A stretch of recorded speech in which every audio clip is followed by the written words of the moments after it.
Hi, it's Dorothy Gagne with Scrapbooking Quebec, and today I'm going to do my May 2020 layout share for How to Kill a Kit with Style. And that's the YouTube stash busting collaboration, so I'm going to put links to all the other participants below. In May, I started with a few leftovers from a Secret Not Secret Kit Club kit. Most of it is decorations from Chamel's field trip collection, and I beefed it up with some really old material from Studio Calico. So that's the kit I started with at the beginning of the month, and I did put a link to the kit share in the information box below in case you're interested.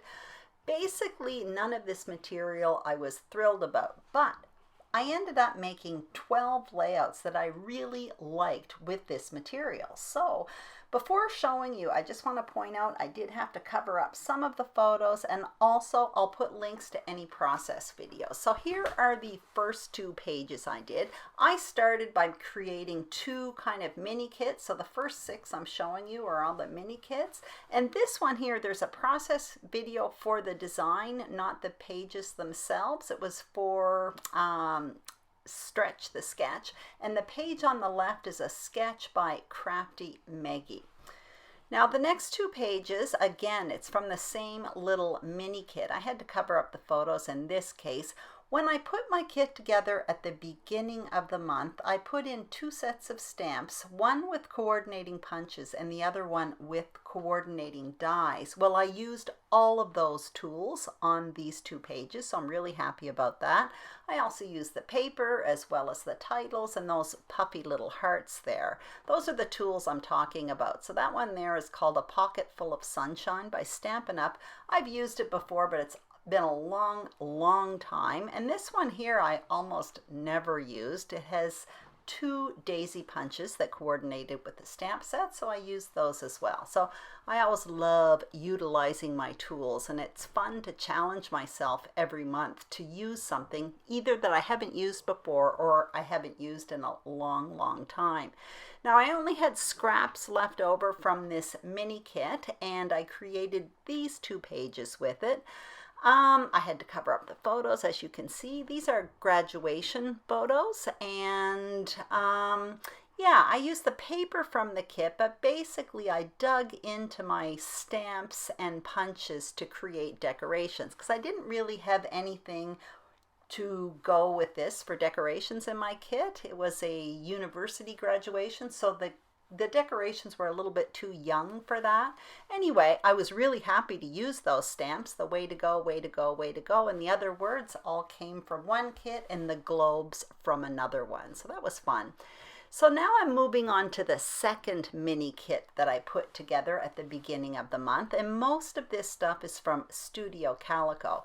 The page on the left, there is a process video for that page design, not the page itself.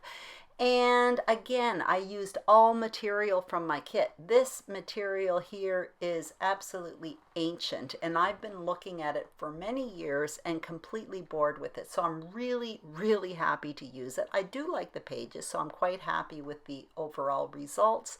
But like I said, I've been bored with this material, so I'm quite happy it's all done. Now I'm going to show you 2 more pages that I made with this mini kit.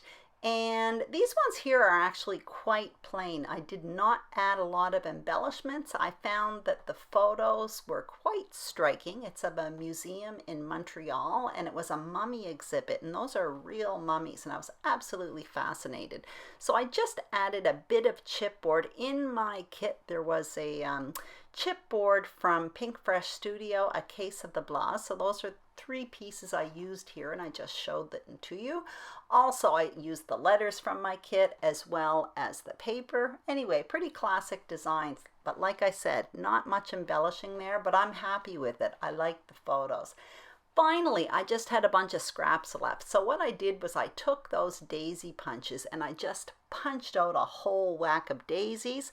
And then I went into my dies, and that big red flower that you see on those 2 pages, that came from a die set that I had. So again, all of this paper came from my kit. I basically had scraps, so I made a whole bunch of different flowers, and I punched out some leaves, and then I just added some photos and a bit of journaling spots, and that's it with the title. So I'm happy with that. I also used a bit of the chipboard from A Case of the Blahs. Anyway, all of these pages, there's just no way I would have reached for it if I were creating a page had I not created this stash kit. Like I said at the beginning of the month, there was very little in this kit that excited me, so I'm really quite thrilled I ended up making 12 pages that I really liked. This is what I have left for paper. So most of it is just scraps, and that's going to go in the recycling bin. I have these 3 bigger pieces. Those are from Studio Calico, so that will go back in with my Studio Calico stash. And here's what I have left for decorations. Now, my chipboard kit from Pink Fresh Studio, Case of the Blahs, kind of fell apart, but I am going to keep what I have left. It looks like I have a lot, but I did use 9 or 10 really big pieces from that kit. Here are some die cuts from Studio Calico. I used quite a bit of them, but what I have left will go back in my stash. Those are some library cards from Chamel's field trip, and those sequins I did not use. Now, those puppy hearts from Pink Fresh Studio, I definitely used it, but they will go in my stash. I used a lot of those letters. That was from the hip kit. Those are the stickers from Chamel's field trip. I'm going to donate that to a school now. I have a bag that I donate stuff that I don't plan to use. Those are titles from the field trip collection as well, but I find them super cute, so I'm going to keep what's left. Actually, I'm going to leave it on my desk, and I'm hoping to use it over the next few weeks.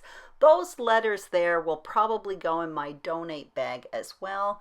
And I think that's it. I'm going to show you the tools, and I did use all of these tools on my pages, so I'm really, really happy with that. It's always fun for me to challenge myself to use old tools because I did invest in them.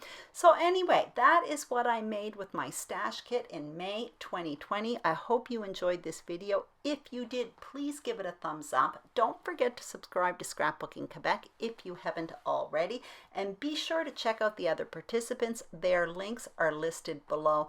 Thank you so much for watching. Have a great day, and I'll be back tomorrow with a kit share for June. Bye-bye.